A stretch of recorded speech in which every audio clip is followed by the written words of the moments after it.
한민족 방송을 사랑해 주시는 동포 여러분, 안녕하셨습니까? 보고 싶은 얼굴, 그리운 목소리 이소연입니다.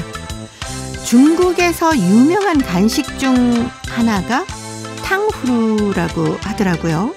동포 여러분도 많이 즐겨 드시죠?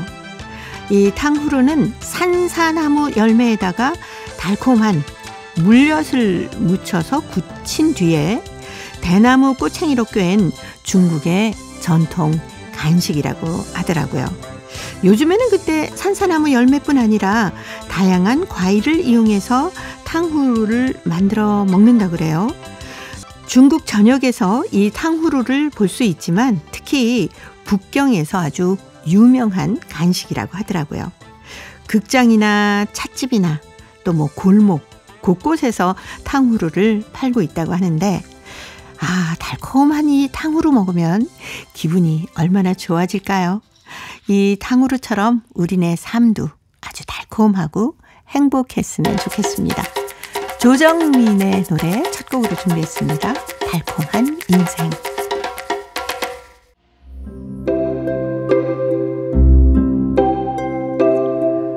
동포 여러분의 편지 사연으로 함께합니다. 행복우체통 화요일의 편지 손님 홍익대학교 글로벌 경영학과 전춘화 교수님입니다. 어서 오십시오. 안녕하세요. 이 탕후루 생각하니까 입에 막 새콤달콤 침이 고이네요. 맞아요. 탕후루 네. 하게 되면 일단 먹어본 사람들은 네. 그러니까 한국도 사실 지금 탕후루가 있는데 약간 다르거든요. 근데 중국 탕후루는 그 열매 자체가 새콤하고 네. 위에다가 설탕을 입혀서 네. 새콤달콤하기 때문에 그냥 말만 들으면 침이 그냥 싹 돌고 입맛이 있게 돼요. 네. 그러니까 어쩐 식전에 먹는 그런, 맞습니다. 네, 먹고 나면 입맛이 확 돌 것 같은데요. 맞아요. 식전에 이렇게 약간 탕후루를 조금 먹고 하면 이제 뭔가 이렇게 밥맛이 없는 분들도 네. 입맛이 생겨가지고 이 자체가 열매 자체가 사실 네네. 그 약재료도 좀 사용을 하거든요. 네. 그렇기 때문에 탕후루를 거의 중국의 전 지역에 네. 다 판매를 하는 것 같습니다. 특별히 네. 겨울 되면 더 잘 판매를 하게 돼요. 여름 되면 약간 녹잖아요. 그래서 그렇죠. 꽂아 넣으면 흘러내리는데 네. 겨울 되면 그대로 얼른 그대로 있으니까 예. 그리고 아이들이 이제 아이스크림도 먹지만 탕후루는 또 그렇게 딱딱 얼어도 너무 차갑지 않아요. 그래서 저는 어릴 때 탕후루를 이렇게 들고 다니면서 판매하는 분이 계시면 네. 우리 막 쫓아다니고 네, 그 기억이 많이 납니다. 네. 근데 이걸 언제부터 먹기 시작했나요? 이게 역사가 있어요. 탕후루가 그 지금 중국으로 얘기한 한 800여 년 전에 중국의 네. 그 남송 시대거든요. 송나라인데 남송 시대인데 이 왕이 굉장히 사랑하는 왕비가 식사를 안 하게 돼서 이렇게 막 네. 살이 빠지는 거예요. 그리고 네. 왕은 너무 속이 안타까우니까 왕궁에 많은 음식을 아무리 해도 왕비는 입맛이 없는 거예요. 그래서 네. 어떻게 할까. 그래서 왕실에 있는 의사한테 했는데 의사도 사실 그 대안이 없는 거죠. 그런데 외부에 있는 의사가 네. 이렇게 건의를 한 겁니다. 산사나무 열매에다가 설탕을 넣어서 이렇게 식사 전에 한 5알 정도를 드시면 네. 반달 후에 입맛이 돌 거다. 근데 그때는 이게 그냥 일반 의사가 보낸 거라서 혹시 믿어야 되나 말할까. 근데 방법이 없으면 그렇게 했는데 정말 기적적으로 왕비가 식사 입맛이 돌면서 네. 반달 후에 병이 기적적으로 나은 거예요. 그러면서 이거를 민간에 내려가니까 민간에서는 이제 탕후루라는 이게 이제 간식이 돌기 시작한 거죠. 네. 네. 그런 설이 있습니다. 네. 그것도 좀 일리가 있긴 하네요. 네. 근데 기록을 보면 네. 그냥 그렇게 그게 실제 실화라고 이렇게 적혀져 있어요. 네. 일단 새콤달콤한 걸 먹으면 침샘이 그렇죠. 폭발하잖아요. 그리고 딱 들어가면 새콤달콤한 거 먹으면 다이어트 한 사람도 이거 먹으면 절대 안 될 것 같습니다. 저도 이거 딱 먹고는 밥맛이 네. 정말 평소에 만약 이제 3분의 2 공기를 먹어야지 하면 그날은 2공기를 먹게 되는 것 같아요. 네. 길거리 곳곳에서 팔고 있다고 하니까 네. 쉽게 간식으로 한 꼬치쯤 먹고 그렇죠. 싶네요. 그리고 이게 과일이잖아요. 네. 과일이니까 중국 분들은 약간 이렇게 식사 후에 간식을 디저트처럼 식사하는 걸 굉장히 좋아해요. 네. 집에서도. 근데 밖에서도 먹고 그냥 이제 아이들도 밥을 완전 배부르게 먹지 않으니까 먹고 나오면 탕후루 보니까 먹고 네. 싶고 아니면 밥 먹기 전에 네. 탕후루 보면 이거는 먹어야 되겠다. 그래서 네. 저도 어릴 때 많이 먹지만 우리 아이가 중국을 그렇게 많이 왔다 갔는데 간직하면 탕후루밖에 기억이 안 나요. 네. 네. 아, 좀 이렇게 입이 짧다고 하잖아요. 네. 잘 많이 안 먹는 친구들. 그 친구들이 좀 많이 먹고 건강해졌으면 맞습니다. 좋겠네요. 그리고 한국도 지금 탕후루가 파는 게 있어요. 근데 네. 먹어봤는데 딸기 아니면 포도 그거를 하니까 그냥 단맛이에요. 그렇죠. 네. 딸기도 달고 포도도 다 다니까. 맞아요. 그냥 단 그 과일에다가 한층 입혔는데 물론 맛있긴 해요. 근데 네. 입맛을 돋구는 데는 그래도 중국의 전통 탕후루가 훨씬 더 좋은 것 같아요. 산사람의 열매가 좀 새콤하죠. 그렇죠. 예. 아, 그거는 열매만 생각하면 그냥 침이 많이 돌아요. 네. 자, 침 한번 삼키고 행복의 채통 열어보겠습니다. 중국 길림성 안도현의 박영욱 씨가 보내오셨습니다. 90세 엄마는 멋쟁이라는 글인데요. 제가 먼저 소개해드리겠습니다. 아침에 시장으로 가는 길에서 여동생을 만났다. 얼굴에 생긴 노인 반점을 없애는 크림을 엄마 집으로 가져간다는 것이었다. 엄마는 올해 90세다. 젊으셨을 때는 백꽃 피부라고 누구나 부러워하던 피부였는데 어느 때부턴지 세월은 엄마 얼굴에 주름을 가득 펴놓았다. 올망졸망 6자식을 키우면서도 엄마는 얼굴을 가꾸는 것에 등한시하지 않으셨다.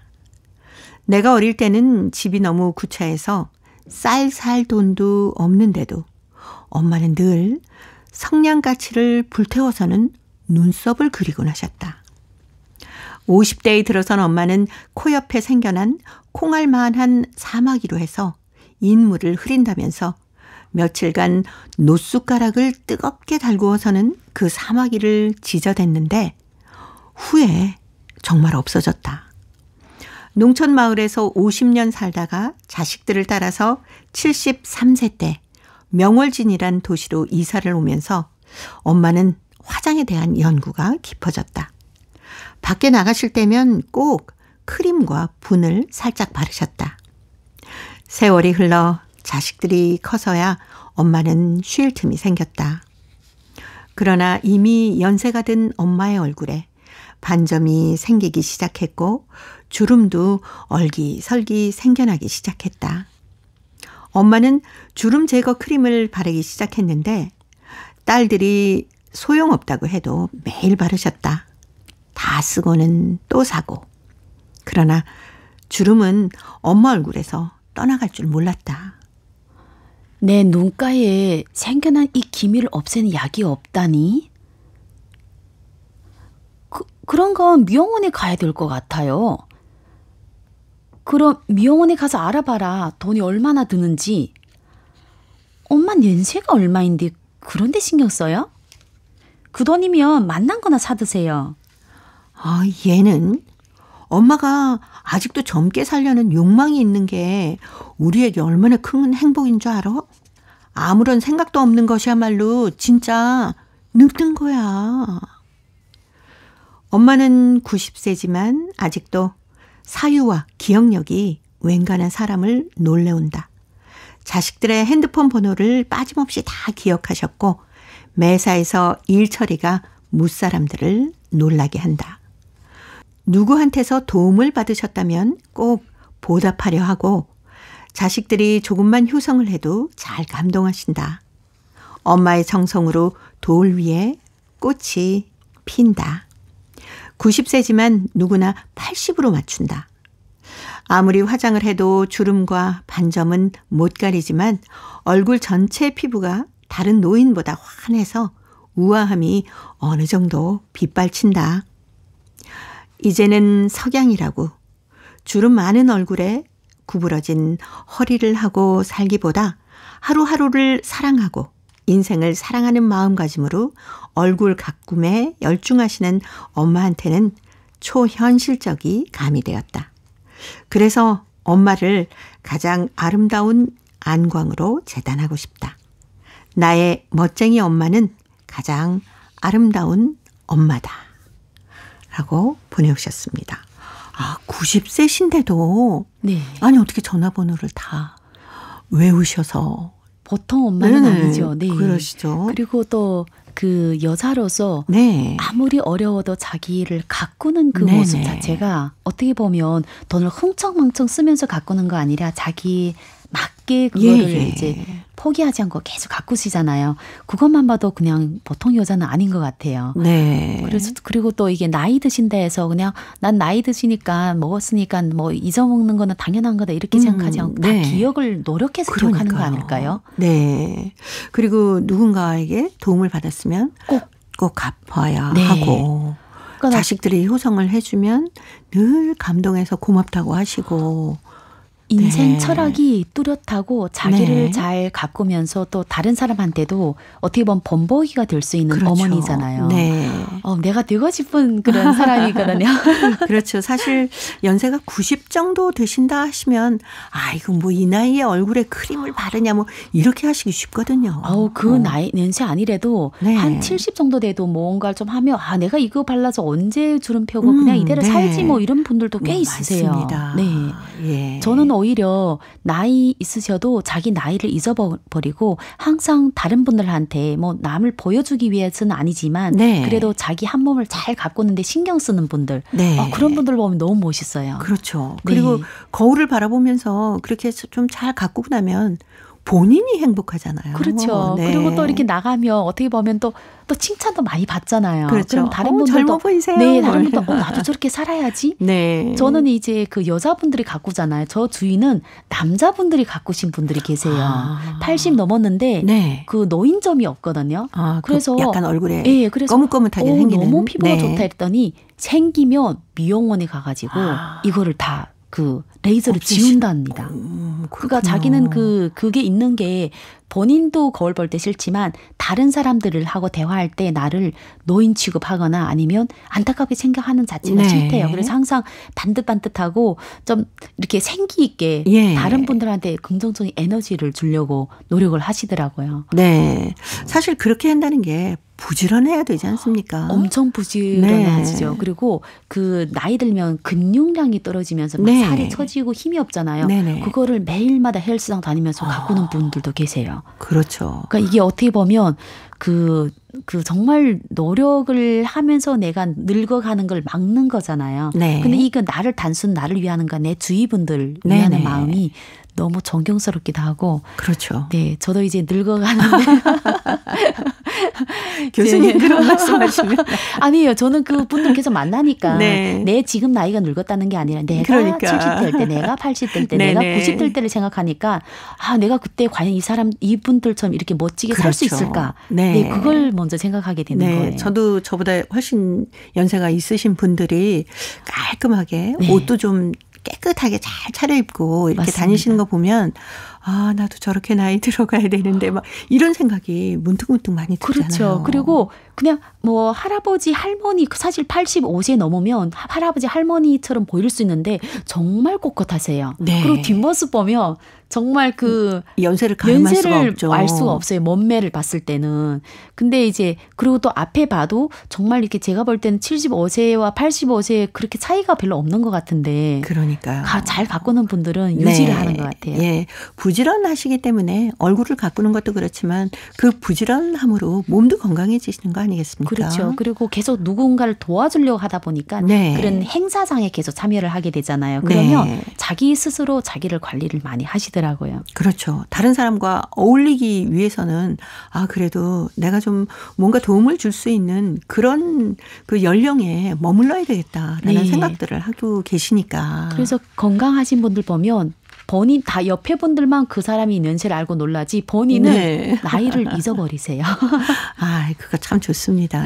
사실 나이는 숫자에 불과하다라고 얘기하는 게 바로 그런 분들을 두고 얘기한 얘기가 아닐까요? 저도 이제 그분들 보면서 나도 이렇게 살아야 되겠다. 이제 나이 들 때 젊은 사람들이 같이 활동하는 걸 좋아하는 사람이 되어야 되겠다는 생각이 들어요. 네. 연세 드신 분들 오늘 거울 한번 다시 이렇게 보시면서 그래도 내가 이만큼 나를 가꾸고 사니까 이렇게 건강한 거야. 그러면 훨씬 더 또 마음까지 건강해지시니까. 그리고 자식분들이 존경한 마음을 가질 수밖에 그렇습니다. 없어요. 비교되잖아요. 그러니까 우리 부모님, 우리 어머니, 우리 할아버지는 이렇게 멋있는데 우리도 이렇게 멋진 분으로 늙어갑시다. 네, 아마 거울 보시면서 이렇게 얘기하실 것 같은데요. 오승근입니다. 내 나이가 어때서.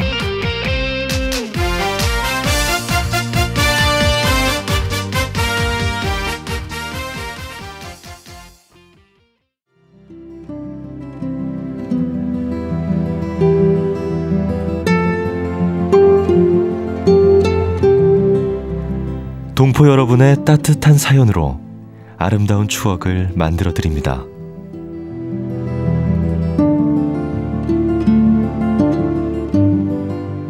보내실 곳은 대한민국 서울특별시 영등포구 여의공원로 13 KBS 한민족방송 보고 싶은 얼굴 그리운 목소리 담당자 앞이고요. 인터넷 주소도 알려드립니다. KBS 홈페이지 www.kbs.co.kr에 접속하신 다음 라디오, 한민족방송, 보고 싶은 얼굴 그리운 목소리를 순서대로 클릭하신 다음 청취자 참여 코너에 글을 남기시면 됩니다.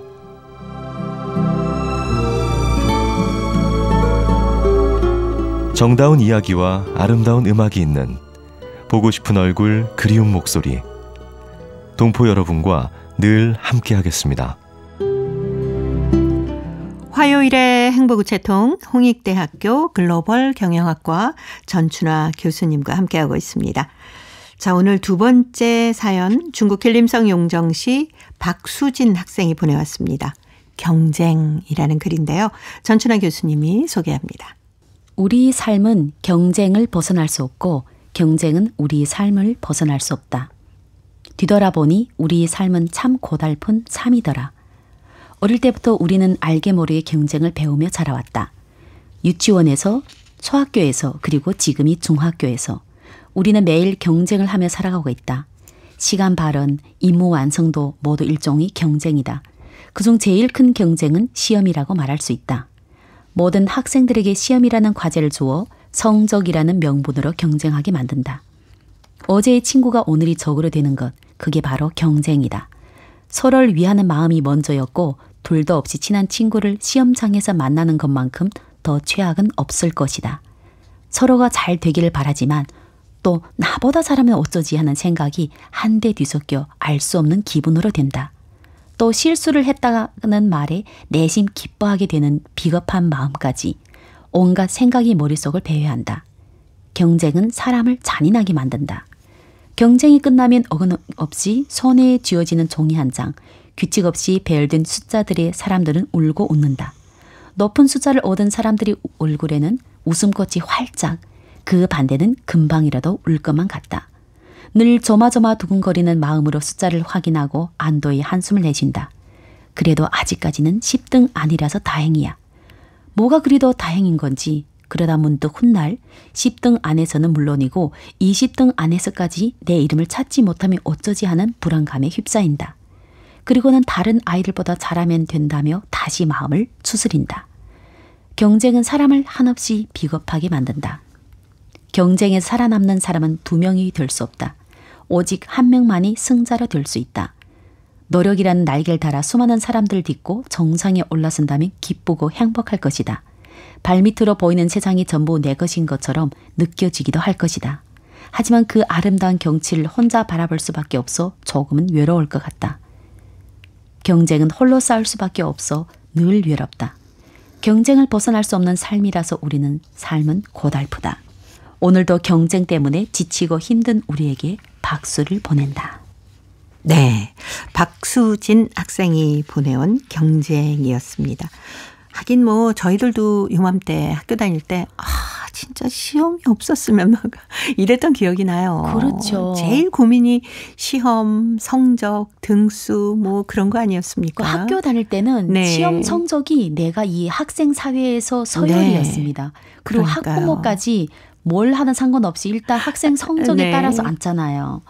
그리고 그렇게 생각해 보니까 진짜 친한 친구도 나보다 못하면 괜찮은데 나보다 조금 더 잘하면 네. 그 마음속에 또 정말 마음속에 불편하더라고요. 알 수 없는 막 속상함이 밀려오기도 하고. 잘하는 거는 축복인데 나보다 네. 잘하면 뭔가 좀 힘들죠. 네. 아, 중학생이 보내온 이 경쟁이라는 글을 보면서 맞다. 나름대로 중학생도 참 삶을 고달프다라고 써왔어요. 그런 거 보니까 가슴이 찡하기도 하고. 그 시기는 네. 지금 돌아보면 그 시기도 어떻게 보면 또 그게 뭐 힘드냐 이런데 그러니까요. 그때는 왜 그게 그 전부잖아요. 네. 그리고 시험을 왜 그렇게 자주 치는지 지금 생각해 보면 다 알아서 먹고 사는데 네. 그 시기만큼은 좀 죽더라도 공부하고 그리고 반에는 항상 1등이 딱 한 명이잖아요. 그렇죠. 1등은 또 얼마나 힘들었을까 싶기도 해요. 조마조마하죠. 네. 그리고 이제 그 순위가 약간 자주 바뀌는 친구들은 네. 그 친구들도 항상 불안해요. 2등 됐다가 3등 됐다가 그래서 나는 2등 안에 있어야 되는 그 강박감 그리고 네. 기대감.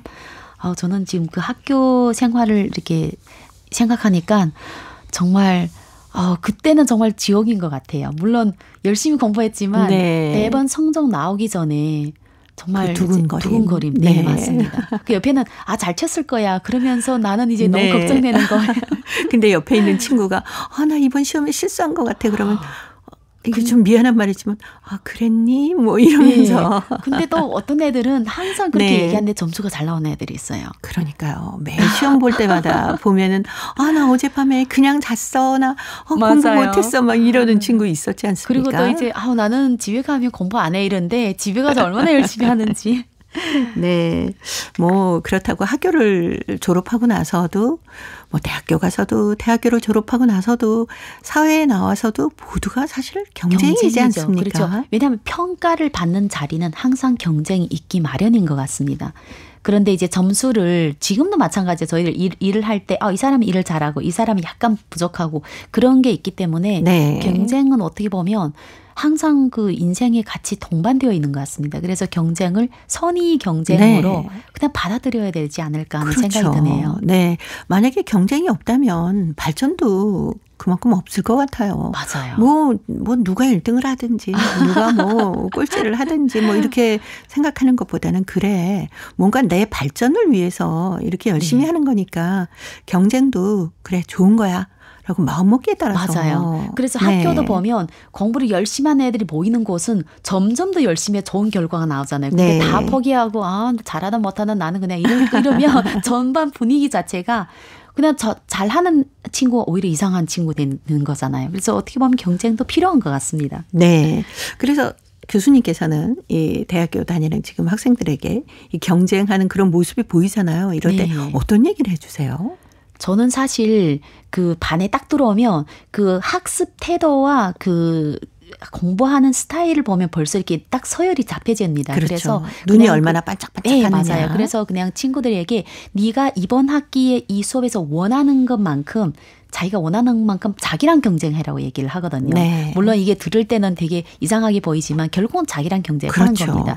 네, 내가 그냥 A풀인 학생은 다른 애 들어도 걔는 계속 A풀이에요. 근데 내가 정말 내가 원하는 A풀 받았는지 네. 아니면 그냥 이 반에서의 A풀 받았는지 좀 다르거든요. 그러니까 저는 계속 저희 과거랑 경쟁을 해요. 아니면 내가 기대치 한 만큼만 경쟁을 하게 됩니다. 그러니까 어떤 때는 좀 못하고 어떤 때는 좀 더 잘하고 근데 어쩔 수 없는 거죠. 그렇죠. 우리의 삶이 어쩌면 경쟁 속에서 살고 있는 거니까 네. 그거를 굳이 어떤 막 무거운 의미의 경쟁이라기보다는 그렇죠. 선의의 경쟁으로 받아들여서 좀 더 발전할 수 있는 네. 디딤돌로 만들었으면 그리고 좋겠네요. 받아들여야 돼요. 나보다 네. 잘하는 친구도 받아들여야 되고 나보다 못한 그렇죠. 친구도 받아들이는 게 좋습니다. 네. 김민교가 불러주는 마지막 승부 들으면서 홍익대 글로벌 경영학과 전춘환 교수님과는 다음 주에 또 뵙겠습니다. 고맙습니다. 감사합니다.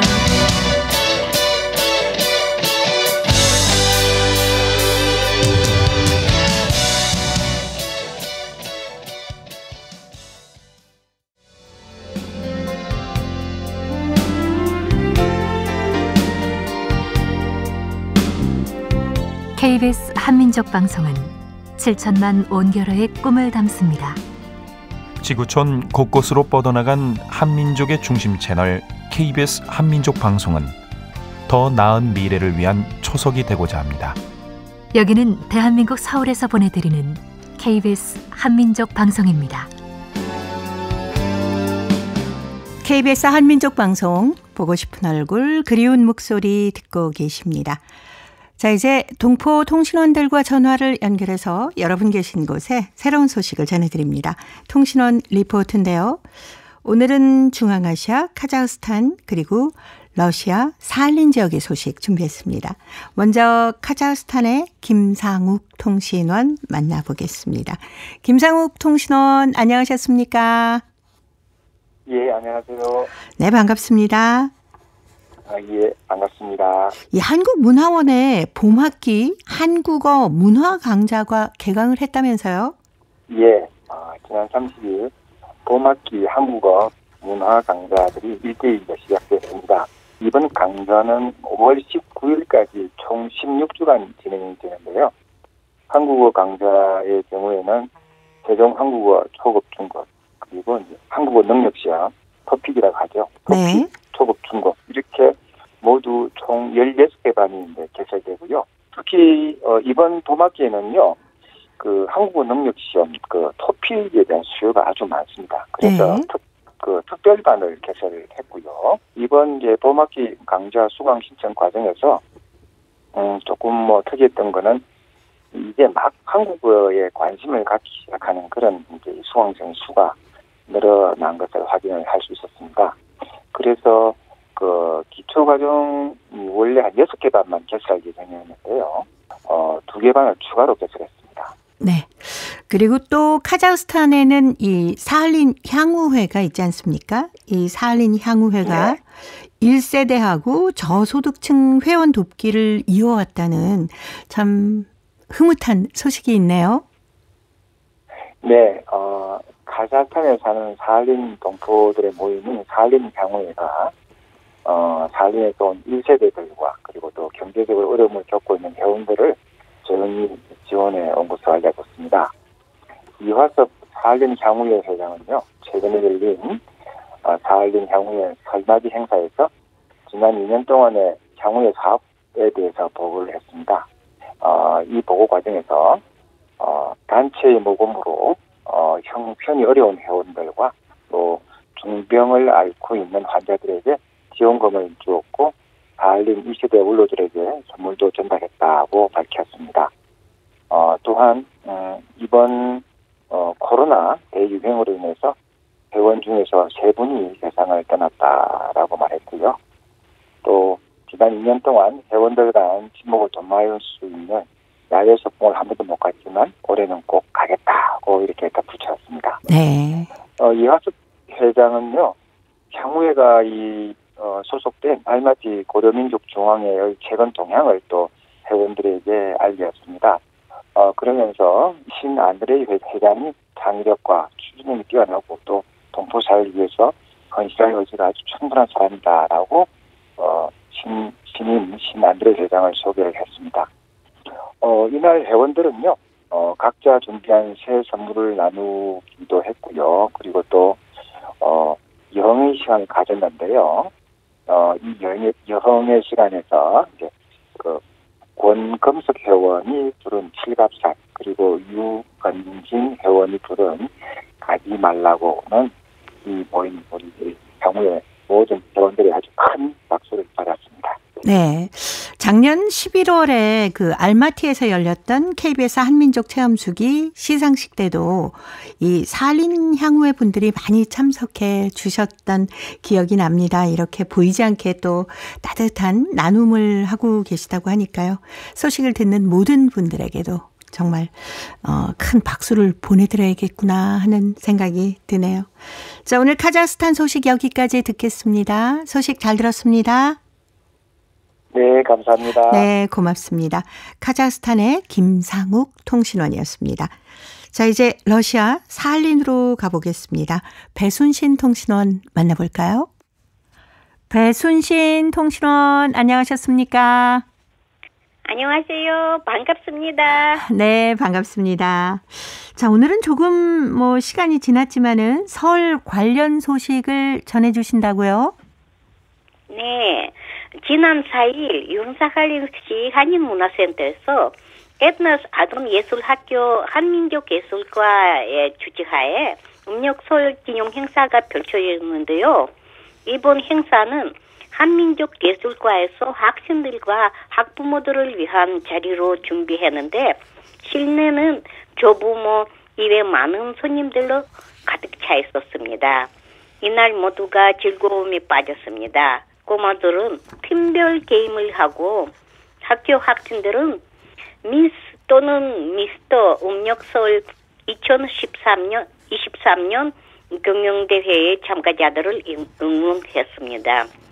경영대회에 나간 학생들은 자기소개를 하고 인터뷰 질문에 응답하고 전통 한복이 현대화된 이미지에 대한 비전을 소개하고 음악과 문학에 대한 다양한 창의적 실력을 발휘하기도 했습니다. 심사위원회는 이날 음력설 미스로 신선미 학생을 선정했는데 그는 관객들의 인기상도 받았습니다.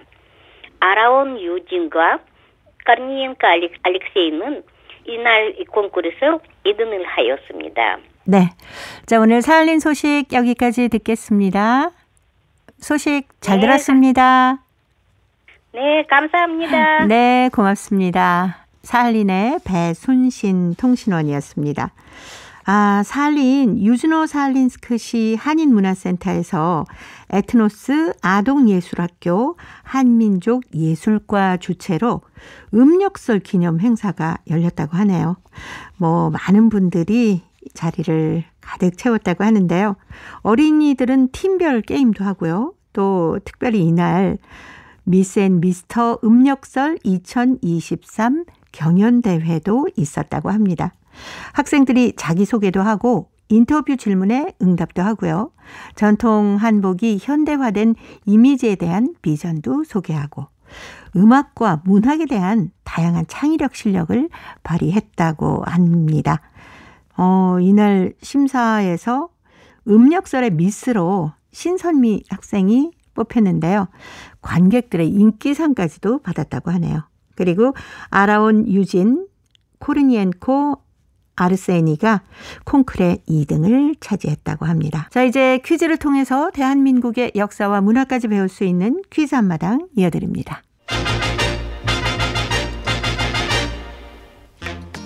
동포 여러분과 퀴즈로 하나 되는 시간. 퀴즈 한마당 일세. 연습 많이 했어? 그럼요, 연습 엄청 했어요. 정말? 그럼요. 어디 한번 볼까? 신고산. 에? 목이 아직 안 풀려서 그래요. 다시 해볼게요. 다시. 이번엔 제대로 해봐. 신고산이가 아니고 잠깐만요. 신고후루. 왜 안 되지? 계속 신고산만 할 거야? 집에서 할 땐 잘 되는데. 근데 왜 제대로 못해? 선생님을 뵈니까 목이 메어서요. 핑계 그만 대. 핑계 아니에요. 정말이에요. 우리 할머니가 이 물을 마신 분이란 말이에요. 갖다 붙이기는. 이 물하고 민요하고 무슨 상관이라고. 저희 할머니가 이북 출신이거든요. 이 물을 마셔서 민요를 잘 부른대요. 그래? 근데 넌 이 물 안 마셨잖아. 할머니 DNA가 있잖아요. 근데 왜 이렇게 못해? 물이 좀 부족한가? 물을 제대로 안 마셔서 그런가? 뭐야? 자, 그럼 네. 이 냉수라도 먹고 속 차리시게나. 신고산이 우르르르 함차 떠나는 소리. 민요를 배우다가 못하니까 할머니 핑계를 대네요. 그렇긴 한데 이북 지역의 민요인 서도소리는 이 물을 제대로 마셔야 한다고. 제대로 얘기해주세요, 성광씨. 이 물을 마셔야 제대로 한다, 이런 얘기가 있긴 한데요. 신고산 타령이 서도 민요죠. 그렇군요. 이 강은 이북 지역인 평안남도 대흥군과 함경남도 장진군 사이 한태령에서 발원해 남포시 와우도 구역, 영남리 송관리 경계에서 황해로 흐르는 강을 말합니다. 길이가 450.3km이고 620개의 크고 작은 지류가 있고요. 한국에서 5번째로 큰 강입니다. 이 강은 고조선 시대에는 열수, 고구려 시대에는 폐수, 폐강 또는 왕성강이라고 불려오다가 고려 시대 이래로 이 강으로 불리고 있습니다. 북한 주민들은 이 강 유역에서 산책도 하고 데이트도 많이 한다고 하는데요. 이 강을 딴 맥주도 유명합니다. 자, 여기서 문제 나갑니다. 문제가 나간다. 2월 19일이 절기상 우수였는데요. 그렇지. 우수경칩에 이 강이 풀린다. 이런 속담이 있습니다. 쑥! 이 강은 평안남도에 있는 큰 강인데요. 관서지방을 통과해 황해로 들어갑니다. 이 강은 무슨 강일까요? 자, 보기 드립니다. 1번 한강, 한강, 2번 강강술래, 강강솔래, 3번 대동강. 대동강. 정답을 보내주신 분 가운데 일주일에 한 분 추첨해서 소정의 상금이나 상품을 보내드립니다. 퀴즈 한마당. 지금까지 성우 박성광, 배아경이었습니다. 신고사님.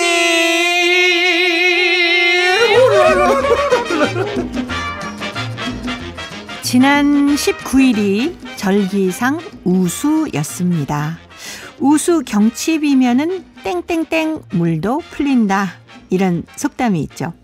이북 지역은 이곳보다 더 춥기 때문에 봄이 늦게 온다고 하지만은 그래도 우수 경칩이 지나면 날이 풀리면서 얼음도 녹고요.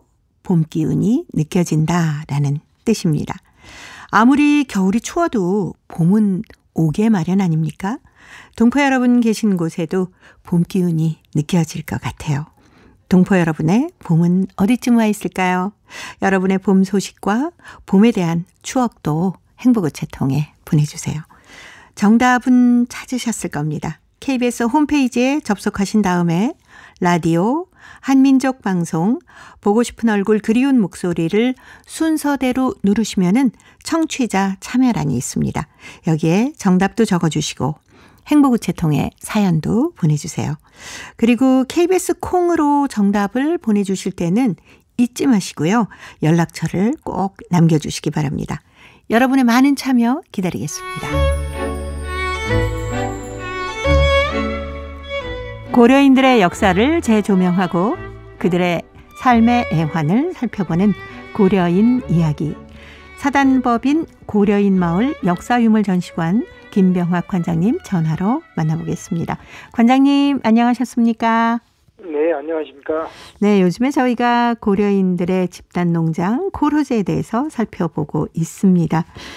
이곳에서 정말 농사도 잘 지으시고 교육열도 대단한 우리 고려인 동포라고 말씀을 해주셨는데 이렇게 코로제가 발전하면서 이 병원이나 타가소, 학교 이런 것도 다 생겼겠네요.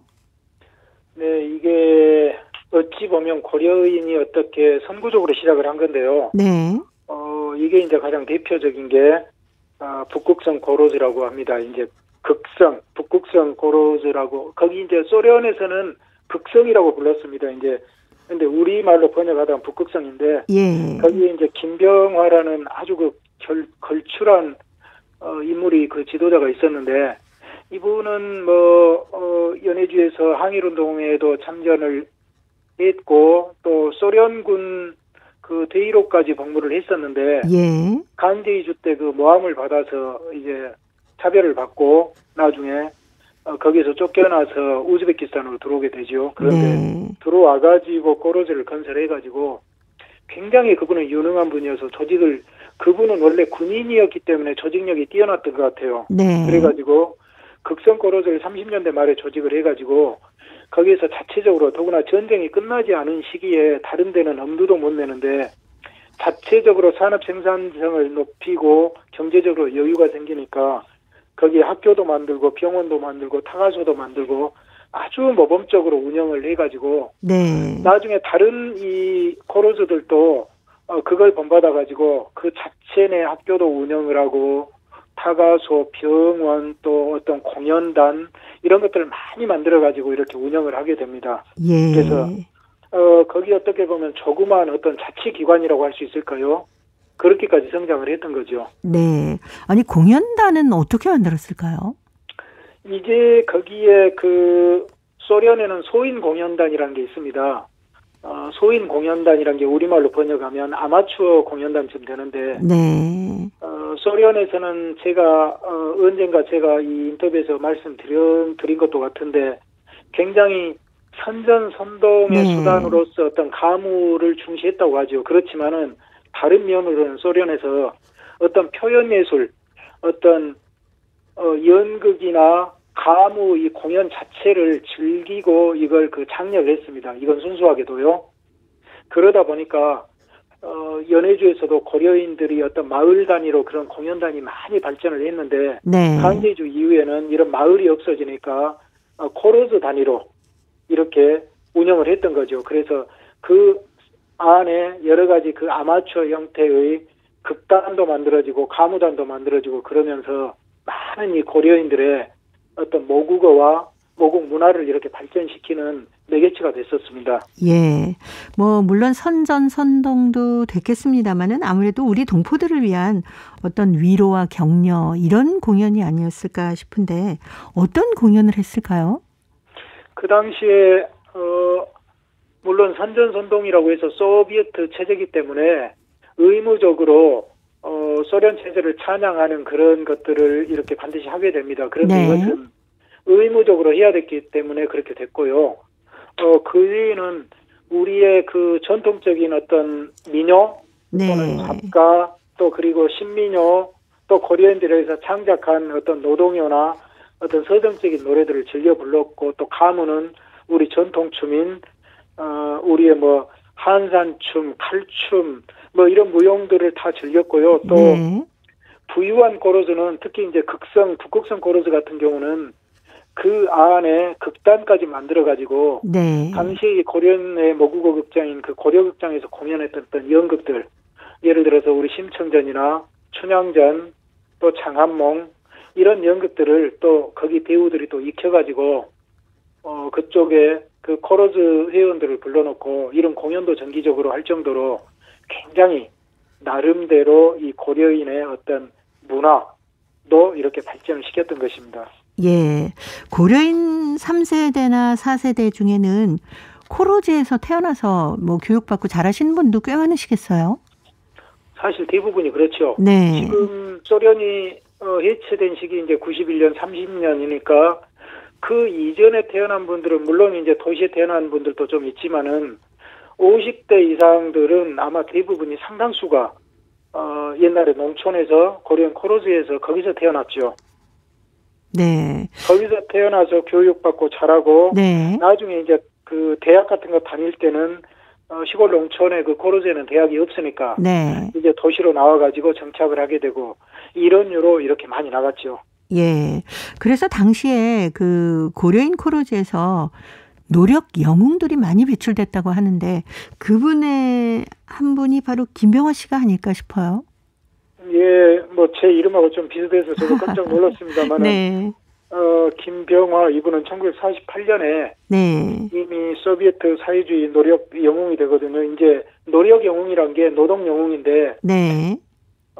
국가의 어떤 산업 생산성을 현저하게 높여서 이렇게 공이 될 만한 사람을 국가에서 엄선을 해가지고 노력 영웅이라는 이 칭호를 주는데 네. 김병화 이분은 이중 사회주의 노동 영웅 그러니까 이 노력 영웅을 2번이나 이렇게 칭호를 받았거든요. 예. 그 외에도 이 고려인 그 집단농장을 통해서 많은 사람이 노동 영웅이 됐는데 네. 당시에 소련이 해체되던 시기까지 2605명이 노력 영웅 칭호를 받았습니다. 그런데 고려인이 그 중에서 209명이 받았거든요. 와, 네. 그러면 여기 1%인데 네. 이게 별거 아닌 것 같지만은 당시 고려인 인구는 소련의 0.2%도 안 됐습니다. 네. 그런데 1%니까 얼마나 많은 수가 받았는지. 그리고 이 209명이라는 숫자는요. 네. 여러분 아마 키르기스라는 나라를 아실 겁니다. 네. 키르기스스탄이란 이 나라의 키르기스 민족보다도 거기는 수백만 명인데 이 불과 20만이 안 된 이 고려인들이 209명 더 많은 숫자를 배출했고 네. 또 지금 러시아 우크라이나 전쟁으로 우크라이나 사람들이 피신가 있는 몰다비아라는 나라가 있습니다. 네. 여기도 한 나라를 형성하고 있는 몰다비아 이 민족보다도 이 209명이란 고려인이 더 많은 숫자를 배출했으니까 이건 정말 획기적이고 대단한 우리가 대단히 기억할 만한 네. 이 고려인들의 어떤 노력 영웅 숫자입니다. 예. 그럼 김병화 선생님 말고도 또 어떤 분들이 계셨습니까? 여기 209명이니까 정말 많은 숫자였죠. 네. 뭐 김병화 또 그리고 폴리토젤 그러니까 정치국이라고 표현할 수 있겠죠. 여기에 황만금 영웅 또 벼재배의 어떤 아버지라고 벼재배 어버이라고 불렸던 카자흐스탄의 그 김만삼 네. 그리고 신현문, 최정학 수를 셀 수도 없는데요. 또 하나 특이했던 점은 고려인들이 운영했던 이 집단 농장 보면은 그 농장에 나중에 다른 그 민족들까지 합해서 했지만은 대부분이 노동 영웅 보면 고려인들이 대부분 그 차지를 했었습니다. 예를 들어서 그 김병화 노동 영웅이 일했던 북극성 고로즈 같은 경우는 거기에서 26명이나 노동 영웅 칭호를 받았는데 그중에 25명이 고려인이었고 김만삼이 일했던 선봉 고로즈 같은 데도 네. 11명이 받았는데 그게 다 고려인일 정도로 사실은 고려인들이 정말 현저하게 많은 수를 차지했죠. 예. 그러니 얼마나 열심히 일을 하시고 뭔가 목표를 이루기 위해서 노력을 하셨는지 그대로 느낄 수가 있네요. 아마 강제주돼서 살아야 됐기 때문이기도 하고 네. 또 거기에서 자식들, 자녀들을 위해서 바탕을 반드시 마련해 주겠다는 어떤 의지 아마 그런 것들이 작용을 해서 더 땀 흘리고 일했지 않나 이렇게 생각이 듭니다. 네. 이렇게 부모 세대가 노력 영웅이 되시면서까지 열심히 일을 하고 계시는데 그 이후에 자녀 세대들이 어떻게 공부를 열심히 안 할 수가 있겠습니까? 그렇죠. 그래서 자녀 세대들이 네. 자녀 세대들은 이제 그 또 도시화가 많이 진행되면서 고로즈 숫자가 이제 줄어들게 되죠. 네. 도시로 진출하면서 전문 직업에 종사하고 이렇게 하면서 많은 그 뭐랄까요? 이제 고려인들은 농업이 아니라 전문 직업에서도 네. 공헌을 하고 알려진 민족으로 그래서 나중에 나왔던 게 고려인의 유명한 학자, 작가, 뭐 세계적으로 유명한 그리고 또 락 뮤직의 빅토르 조이처럼 네. 이런 음악계 또 체조계 이런데 아주 그 뛰어난 사람들 많이 배출하게 됐던 게 바로 그런 바탕에서 이렇게 출발을 했기 때문이지 않나 이렇게 생각이 듭니다. 네. 자, 고려인 이야기. 오늘은 고려인 집단 농장인 코로즈의 고려인들의 노력 영웅에 대한 얘기도 함께 나눠봤습니다. 오늘도 사단법인 고려인 마을 역사유물 전시관의 김병학 관장님이었습니다. 다음 주에 또 뵙겠습니다. 네, 감사합니다. 네, 고맙습니다. 한돌이 불러주는 땅 들으면서 저도 인사드립니다. 함께해 주신 동포 여러분 고맙습니다.